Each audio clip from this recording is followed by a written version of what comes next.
बोले ब्याह पक्का कब होता है? हमारे यहाँ पूर्व का ऐसा रिवाज कि बेटी वाले कुछ सामग्री भेजेंगे बेटे वालों के यहाँ, और वो सामग्री बेटे वाले दुगनी करके भेजेंगे बेटी वालों के यहाँ, तब संबंध पक्का होगा। तो पहली सामग्री श्री जी के यहाँ से आई, बरसाने से आई। कितनी सामग्री? बोले इतनी सामग्री आई कि वृंदावन में एक तिल रखने की जगह नहीं बची, इतनी सामग्री आई। बड़ी बड़ी बैलगाड़ी में महाराज हीरे जवाहरात मोती भर भर के आए नंद भवन। नंद बाबा मुनीम जी के संग में बैठे हैं। बोले भैया जितनी सामग्री आए सब लिख लियो, दुगनी दुगनी करके भिजवानी है बरसाने। अब तो महाराज बैलगाड़ी आती जा रही है, आती जा रही, सुबह तो शाम है गई। नंद बाबा बोले और कितनी है? बोले अभी तो जगह ना बची वृंदावन में, अभी तो मार्ग में ही खड़ी है बैलगाड़ी। नंद बाबा बोले मुनीम जी भैया सब देख लो, सामग्री देखो, मणि आदि सब देख लो, कितनों मोल है इनको, और सब व्यवस्था करो, 10 दिन के अंदर दुगनों करके भेजेंगे, तब लाला को ब्याह पक्को होगा। अर्धरात्रि का समय, नंद बाबा प्रसाद पा रहे हैं और गोद में लाल जी बैठे हैं, ठाकुर जी बैठे हैं। इतने में मुनीम जी आए। मुनीम जी आकर के बोले बाबा जे संबंध ना है सके। नंद बाबा बोले क्यों?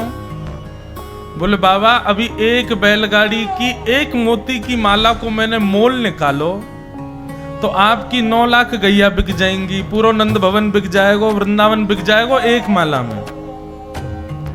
तब भी एक माला की भरपाई नहीं है पाएगी, ऐसी असंख्य बैलगाड़ी भर के सामग्री है, कहां तक करेंगे हम ब्याह?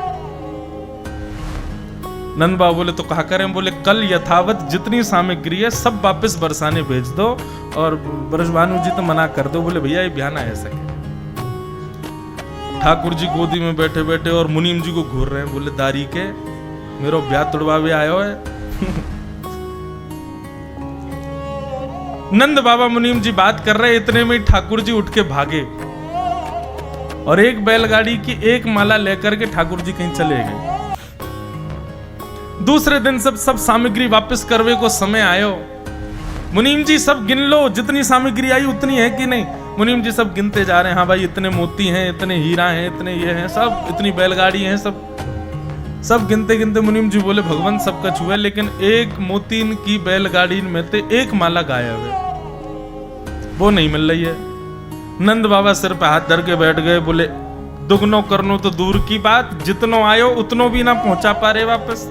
जन कहां तक कोई निगोरो चोर आगो चोरी करके ले गो रात में। नंद बाबा बड़े परेशान। इतने में ही नन्हे से मदन गोपाल आए। बाबा कहा भयो, तुम रो काई को रहे हो? अरे देख लाला तेरे ब्याह के काजे इतनी सामग्री आई, ना जाने कहां से कौन सा कोई चोर आयो या मैं तो एक मोती की माला लेके भाज गयो।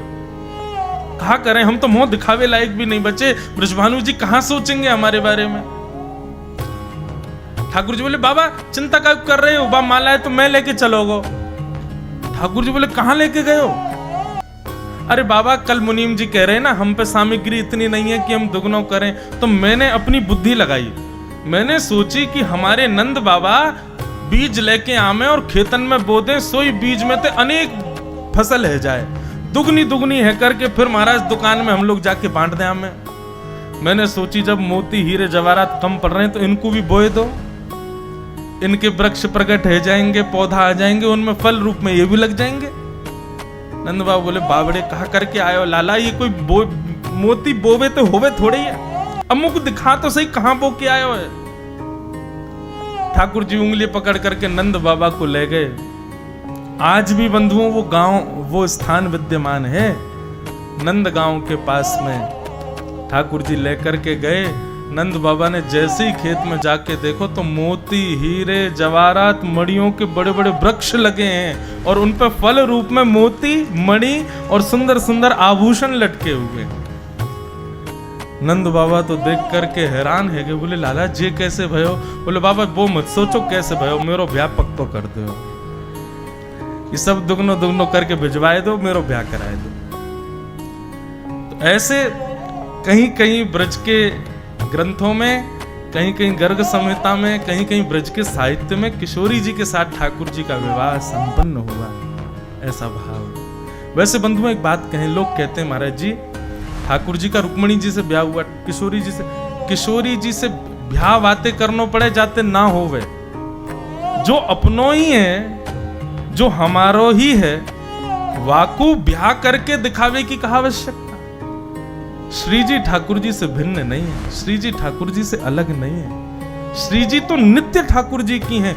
हाँ, लक्ष्मी ठाकुर जी की नहीं है, इसलिए ठाकुर जी उससे ब्याह करते हैं। ब्याह उसी से तो किया जाता है जो हमारा नहीं है, अपना बनाने के लिए उससे ब्याह किया जाता है, लेकिन जो नित्य हमारा है। अब ये विषय ऐसा है कि इसके लिए तो फिर भाव से राधा रसामृत सुनो, ब्रज की लीलाएं अलग से सुनो, वो हम करते हैं, साल में 1-2 बार करते हैं, तब ये भाव समझ आए। श्री नामदेव जी के विषय में एक बड़ी सुंदर कथा आती है। नामदेव जी एकादशी का व्रत करते थे, लेकिन वो स्वयं करते थे, इतना ही नहीं सबसे करवाते थे। अगर उनको पता चल जाता कि कोई व्यक्ति रोटी खा रहा है तो उसके घर पहुंच के थाली उठा लाते थे, बोले आज एकादशी, आज नहीं खाओगे। केवल वयोवृद्ध और छोटे बालकों को छोड़ के, और किसी कोई बीमार हो, बस 3 लोगों को छोड़ दे, बाकी किसी को खाने ही नहीं देते। एकादशी के दिन नामदेव जी पूरे नगर में घूमते और घर घर में जाके देखते कोई भोजन तो नहीं कर रहा है। ये भी एक वैष्णव का स्वरूप है कि मैं अकेला भक्ति करूं, नहीं, सबसे करवाऊंगा, मैं सबसे नाम जपवाऊंगा, चाहे कुभाव से जपो, लेकिन जपो। एक बार ठाकुर जी उनकी परीक्षा लेने के लिए एक ब्राह्मण का रूप धारण करके आ गए, और वयोवृद्ध ब्राह्मण 70-80 वर्ष की आयु ठाकुर जी ने धारण कर ली, और वयोवृद्ध से ब्राह्मण हाथ में लाठी लिए और नामदेव जी के द्वार पर आ गए, और द्वार पर आकर के गिर पड़े। नामदेव जी दौड़े, संत आए, जय हो भगवान पधारो। बोले मैं 20-22 दिन हो गए, मैंने कुछ खाया नहीं है, मुझे बहुत जोर की भूख लगी है, मुझे जल्दी से कुछ तुम रोटी बनाओ, सब्जी बनाओ, चावल बनाओ, जल्दी से कुछ बना करके मुझे पवाओ। नामदेव जी बोले, देवी केला लेके आओ, सेब लेके आओ, अमरूद लेके आओ, फल खिलाओ। नहीं, फल नहीं चाहिए, मुझे तो रोटी सब्जी खानी। बोले भगवान आज एकादशी है, आज तो अन्न नहीं बनेगा घर पे। बोले अरे तुम लोग मत खाओ, मुझे तो खिला दो। बोले नहीं भगवान आप भी मत खाओ। बोले मेरे प्राण निकल जाएंगे, वयोवृद्ध 70-80 वर्ष की आयु है मेरी, ऐसा मत करो मेरे साथ। ठाकुर जी थे। नामदेव जी बोले इससे बढ़िया क्या होगा, एकादशी के दिन प्राण निकलेंगे, सीधे वैकुंठ जाओगे, लेकिन रोटी नहीं खाने दूंगा। ठाकुर जी बोले कैसे आदमी हो तुम, हम मर जाएं ये चलेगा तुमको, लेकिन हमको रोटी नहीं। बोले बिल्कुल नहीं खाने देंगे, द्वादशी तक इंतजार कर लो, खाने के लिए और भी बहुत सी फलाहार खिला दे, तो मखाने खवा दें आपको, रोटी नहीं। ठाकुर जी तो परीक्षा लेने आए थे, जोर जोर से चिल्लाने लगे, गला पकड़ करके, भगवान अरे देखो मैं किसके माथे आ गया, अरे मेरी एकादशी करवा रहा है जबरदस्ती, मेरे प्राण निकल रहे हैं। अब गली मोहल्ले में भीड़ लग गई, सब लोग आकर के नामदेव जी को सुनाने लगे, अरे तुम्हारी एकादशी तुम करो, इनसे क्यों करवा रहे हो, बेचारे महात्मा मर जाएंगे अभी। बोले नहीं मेरे घर आए हैं, मैं तो अन्न नहीं खाने दूंगा। तो एक पड़ोसी बोला, बाबा आप एक काम करो, मेरे घर चलो, मां पाले ना। तो नामदेव जी ने पैर पकड़ लिए, बोले जाने भी नहीं दूंगा, खाने भी नहीं दूंगा, जाने भी नहीं दूंगा, यहीं पड़े रहो। और पाना है तो ये है ना, फल ले लो, दूध पी लो, मखाने खा लो, अन्न नहीं खाओगे। गांव के लोग सब गालियां देने लगे। महाराज नामदेव जी से कहने लगे, ये कैसी भक्ति तुम्हारी, एक व्यक्ति के प्राण निकले जा रहे हैं और तुम अपने नियम उस पर थोप रहे हो। नामदेव जी बोले सब दोष मुझे लग जाए, मुझे कोई दिक्कत नहीं, लेकिन मैं एकादशी का किसी को उल्लंघन करते देख नहीं पाऊंगा।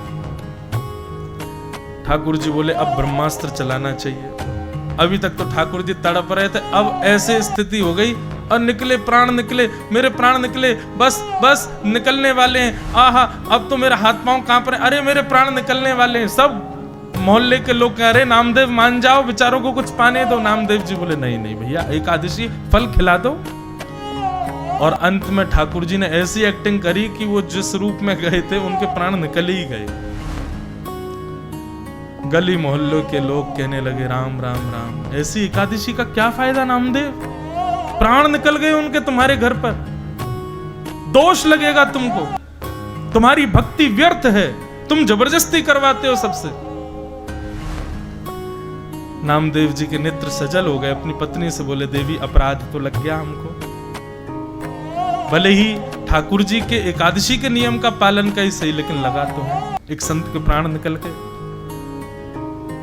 अपने घर में ही आंगन में चिता बनाई और उस चिता में उस व्यक्ति का शव रखा और शव के अगल बगल नामदेव जी और उनकी पत्नी और अपने बच्चों को भी बैठा लिया। बोले हमारा अपराध है ना, व्रत तोड़वाया, व्रत पूर्ण करवाया हमने, एकादशी का पालन किया हमने, तो प्राण भी हम त्यागेंगे। और जैसे ही चिता में अग्नि लगा करके नामदेव जी महाराज बैठे, ठाकुर जी कह रहे थे, वारे नामदेव तेरी भक्ति को प्रणाम। ठाकुर जी की कमर में जैसे ही नेक ताप सा लगा, सोई ठाकुर जी तो उठ के बैठ गए और तुरंत नामदेव जी को खींच करके अपने हृदय से लगाया। इतने में ही देखते देखते श्री पंडरीनाथ भगवान के रूप में वो संत प्रकट हो गए और श्री नामदेव जी को हृदय से लगा लिया। सब मोहल्ले के लोगों ने दर्शन किया, सब प्रणाम किए, देखा तो ठाकुर जी वहां से अंतर ध्यान हो गए। एकादशी के दिन ठाकुर जी आंख खोल खोल के देखते हैं कि आज मुझे कौन कौन याद कर रहा है, मेरे लिए कौन कौन व्रत कर रहा है। इसलिए भैया, वैष्णवों की 3 निष्ठा हैं। तुलसी माला कंठी निष्ठा, दूसरा नाम निष्ठा और तीसरा एकादशी निष्ठा। ये 3 निष्ठाएं जीवन में लाइए। अगर आप इन तीनों से परे हो तो आप अभी वैष्णव नहीं हो। ये यूनिफॉर्म है 3, ये आपको करने चाहिए।